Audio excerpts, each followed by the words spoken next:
والذین هم لأماناتهم وعہدهم راعون۔ اب ذرا مشکل ہوتی جا رہی ہے بات، پرچہ تھوڑا مشکل ہے، ڈیفیکلٹ کوشچنز آگے آ گئے ہیں۔ والذین هم لأماناتهم وعہدهم راعون، جب کوئی امانت ان کو دی جاتی ہے وہ اس امانت میں خیانت نہیں کرتے۔ مثال کے طور پہ کوئی ذمہ داری آپ کو دی گئی ہے، آپ کسی علاقے کے میئر ہیں، یا آپ کو کسی علاقے کے ناظم ہیں، یا آپ کو کوئی کسی علاقے کے منسٹر ہیں، آپ کو پیسہ دیا گیا ہے کہ یہ پیسہ یہاں خرچ ہوگا، اس کی ایک ایک پائی آپ نے وہاں خرچ کی، اس کو امانت سمجھا۔ جب لوگ امانتوں کو ہڑپ کرنے لگیں گے تو پھر ایسی آفات اور آندھیاں آئیں گی میرے عزیز دوستو، یہ میں نہیں کہہ رہا، یہ اللہ کے نبی کا ارشاد ہے۔ ہاں، پھر جس قوم میں امانت ہڑپ کی جاتی ہے وہ قوم اس کے دشمنوں کے حوالے کر دی جاتی ہے، جو ان کے گھروں میں گھس کے ان کے مالوں کو لوٹتے ہیں۔ ہاں، اور لِأَمَانَاتِهِمْ وَعَهْدِهِمْ رَاعُونَ، جب وہ اپنی زبان سے کسی بات کو کہتے ہیں تو اس کو پورا کرتے ہیں، اپنے عہد کو پورا کرتے ہیں۔ میرے عزیز دوستو، ایک چیز جو میں نے بہت نوٹ کی ہے، جو بڑے دکھ سے اور تکلیف سے میں آپ کے سامنے عرض کرنا چاہتا ہوں، کہ جب آپ ویسٹرن کنٹریز میں کبھی جائیں، آپ یقین کریے ان کے ہاں سب سے بڑا جرم جھوٹ بولنا ہے، جس کے بارے میں میرے نبی نے فرمایا کہ مسلمان بخیل تو ہو سکتا ہے، مسلمان بزدل بھی ہو سکتا ہے، لیکن مسلمان جھوٹ نہیں بول سکتا۔ آپ یقین کرو ویسٹرن کنٹریز میں یہ چیز آپ کو بدرجہ عتم نظر آئی۔ نیوزی لینڈ کے بارے میں تو مشہور ہے، ہمارا سفر ہوا نیوزی لینڈ میں، وہاں پر تو وہاں کے ساتھی لوگ ہمارے بتا رہے تھے وہاں کوئی جھوٹ نہیں بولتا۔ وہاں اگر آپ کسی کو کوئی بات کہتے ہیں وہ اس بات کو وہ من و عن قبول کر لیتا ہے کہ یار یہ جھوٹ نہیں بول سکتا، سامنے والا میرے سے جھوٹ نہیں بولے گا۔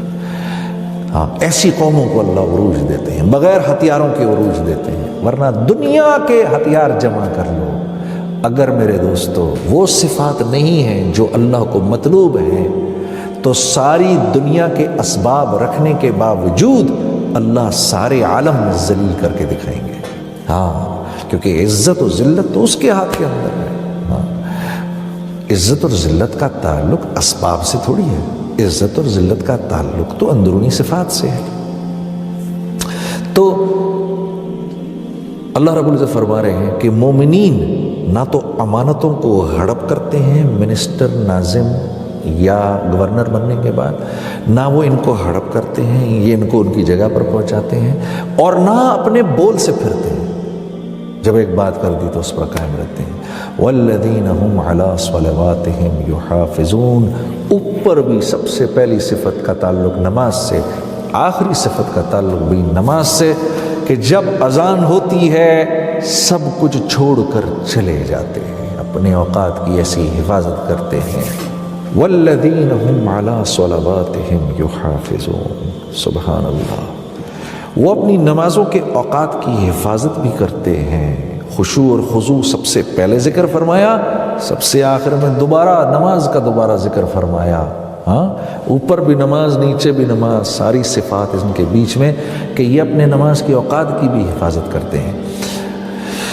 مشہور محدث حضرت عبداللہ بن مبارک رحمہ اللہ جب انتقال ہوا تو ایک طالب علم کو خواب میں آئے، تو طالب علم نے پوچھا اللہ نے آپ کے ساتھ کیا معاملہ کیا؟ کہا اللہ نے میرے ساتھ بہت ہی احسن معاملہ کیا، مجھے معاف کر دیا، لیکن یہ میرے گھر کے سامنے جو لوہار رہتا ہے اس کے ساتھ اس کو مجھ سے بھی اونچا درجہ دیا۔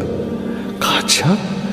صبح کو گئے اس لوہار کے گھر پہ، اس کی بیوہ سے کہا کہ میں نے رات کو یہ خواب دیکھا اور بشارت ہو کہ آپ کے شوہر کے بارے میں نے یہ بات عبداللہ بن مبارک سے خواب میں سنی، تو ایسا کون سا عمل کرتے تھے آپ کے شوہر؟ کہا جی یہ تو کوئی ایسا عمل نہیں کرتے تھے، حال بتائیے کہ رات کو جب تھک ہار کر گھر آتے تھے تو عبداللہ بن مبارک کے گھر کو بڑی حسرت سے دیکھتے تھے اور مجھ سے کہتے تھے کہ کتنے خوش قسمت ہیں عبداللہ بن مبارک، صبح سے لے کے رات تک لوگوں کو اللہ کی تعلیم دیتے ہیں اور اللہ کی طرف بلاتے ہیں، اور نیکی کی بات کرتے ہیں اور حدیث پڑھاتے ہیں، اور مجھے دیکھو میں کچھ نہیں کر پاتا، کاش کہ میں بھی ایسا کر پاتا کچھ۔ اور دوسرا یہ کہ جب اذان کا وقت آتا تھا تو اگر ہتھوڑا ایسے کر کے اوپر ہوتا تھا، اللہ اکبر کی آواز سنتے تھے تو ہتھوڑے کو نیچے نہیں لے کر آتے تھے، پیچھے سے ہی چھوڑ دیتے تھے۔ یہ دو صفات تھیں۔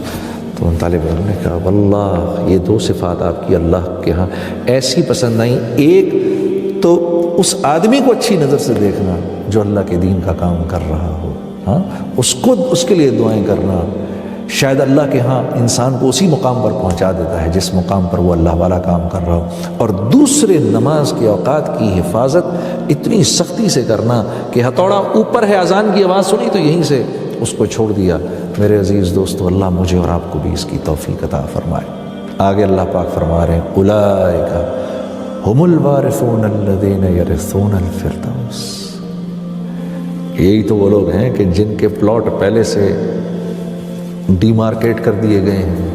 یہ ورثہ ہیں، وارث کا تو پہلے سے ہی پتہ ہوتا ہے۔